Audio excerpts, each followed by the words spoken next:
What's up, guys? My name is Brendan, and this is Student of the Community. In this series, you guys send me your clips through Instagram's direct messenger, and then I give you personal, individualized tips to help you guys move forward in your tricking progression. Keep sending in your clips because there's going to be a new Student of the Community coming out every weekend. So with that said, let's get started. Our first clip comes from Scott, and he's looking for some tips on his cheat gainer. He says he wants to get more inversion, but he's scared of going backwards. He has that backflip fear that we all experience. So let's give him some tips to help him move forward and get some more flip in that cheat gainer.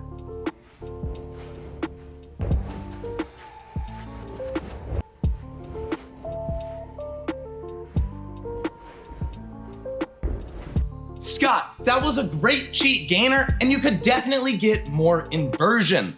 I have two big important tips. The first is focus on your spotting. I know it's scary, but if you can do a cheat gainer and try and look behind your body instead of over to the side, you will get far more inversion. Where your head and eyes go, your body tends to follow. So if you're looking straight overhead, you'll have a cheat gainer with far more inversion.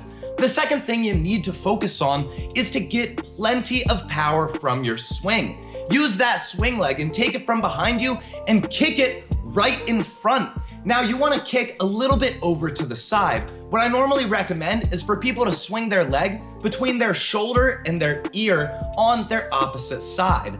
That should give you the right amount of inversion if you're looking overhead. Now you also need to use your arms and throw them more vertically to get a little bit more flip. If you do these things, your cheat gainer will have way more inversion, it will feel more comfortable, and that way you don't need to drill other tricks like the backflip to get over the fear. If you just continue to drill your cheat gainer and focus on looking more and more overhead, you'll take your cheat gainer, which is to the side, and you'll slowly invert it until you get the flipping motion you're looking for. Our second clip comes from Tristan, and he says he's trying to get a better cart full. He does a good job of performing this trick, but there is certainly room for improvement. So let's give him some tips and help him get a better cart full.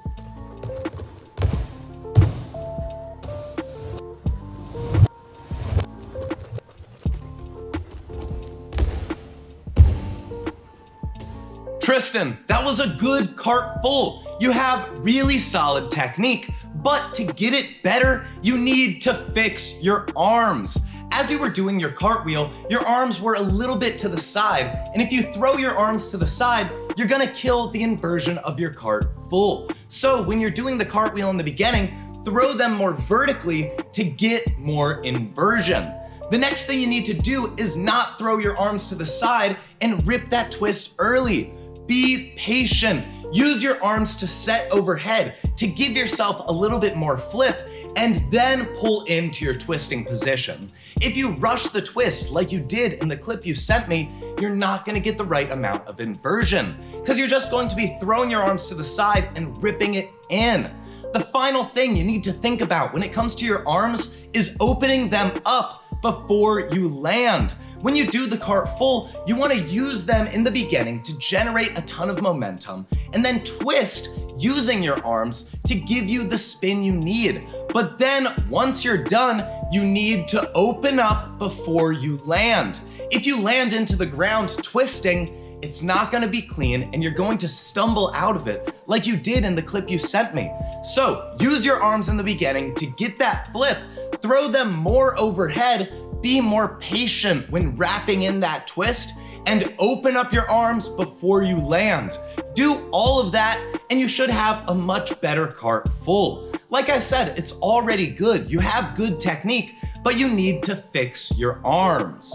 Our third clip comes from Luke, and he sent us a video of his cart double full. He says he really wants to do the cart triple, so let's give him some tips and help him do that progression, because the journey from the double to the triple is way harder than the journey from the single to the double.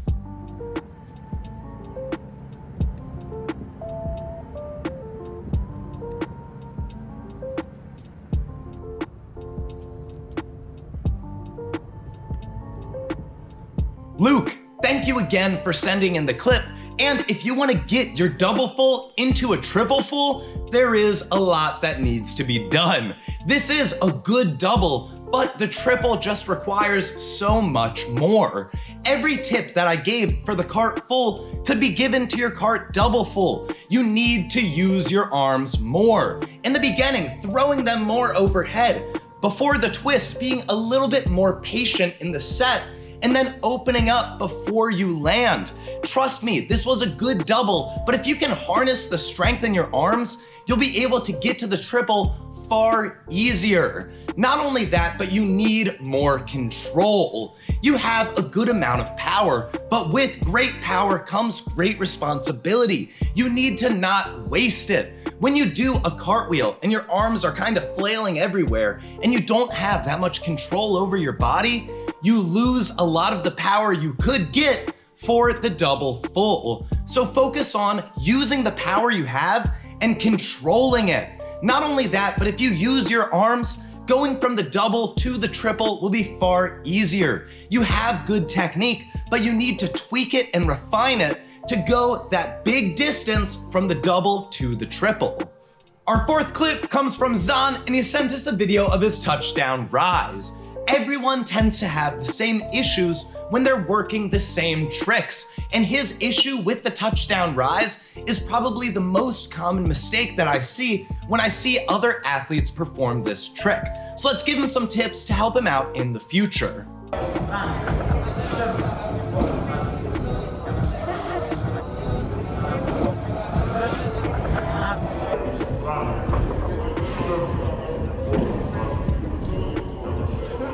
Zahn, this was a great touchdown rise, and like I said, this is probably the most common mistake that I see.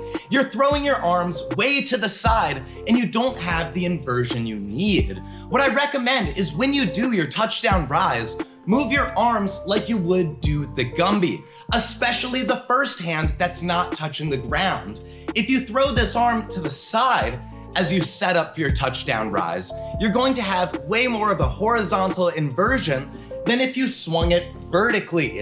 When you enter the touchdown rise, you need to think about the Gumby. Think about moving your back in the same position as well as your arms. Now you're not supporting your weight on that hand, but that doesn't mean you shouldn't use it to generate momentum and to control your flip. The other thing you need to focus on, and again, this is a super common mistake, is your spotting. The entire time you did your touchdown rise, you were kind of spotting behind you and then you jumped over your back. Rather, what I would recommend is look forward and almost at the ground as often as you can. When you do a good Gumby, you can look at the ground the entire time, and it's the same way when you do a good touchdown rise. So think about your spotting and adjust your arms, and if you do those, your touchdown rise will be a way better setup. Our fifth and final clip comes from Cristobal, and he sent us a video of his touchdown rise double full. Now this was an attempt, but with every attempt, there is a ton to learn. So let's check it out and give him some tips.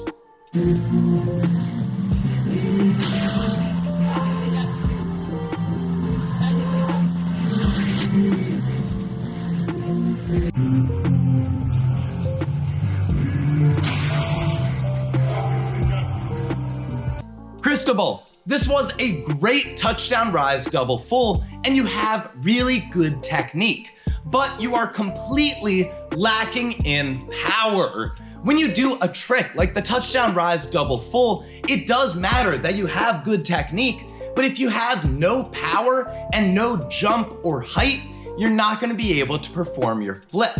So next time you do your touchdown rise double full, put power into it.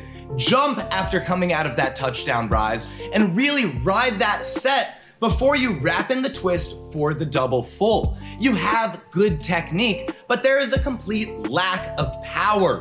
One thing I also noticed was your training on 2 ankle braces. If your ankles are super weak, you're not going to be able to generate the height to do hard tricks like the touchdown rise double full. So before you attempt that trick again, heal your ankles and make them strong. If you're training while bracing both ankles, you're just making them weaker with time. So take off the braces, do your strength, do your conditioning, and come back stronger. If you come back stronger without those braces and strong calves, you will have far more power, and with that, you should be able to do the touchdown rise double full. Because, like I said earlier, you have good technique, but there is a complete lack of power. Thank you guys so much for watching. If you want to get your clip featured on next week's Student of the Community, direct message it to me at Mastering Tricking on Instagram. And if you guys want to get direct access to me to get tips and feedback, consider becoming a patron. For just $1 a month, you get direct access along with a ton of other rewards. But thank you again and have a lovely day.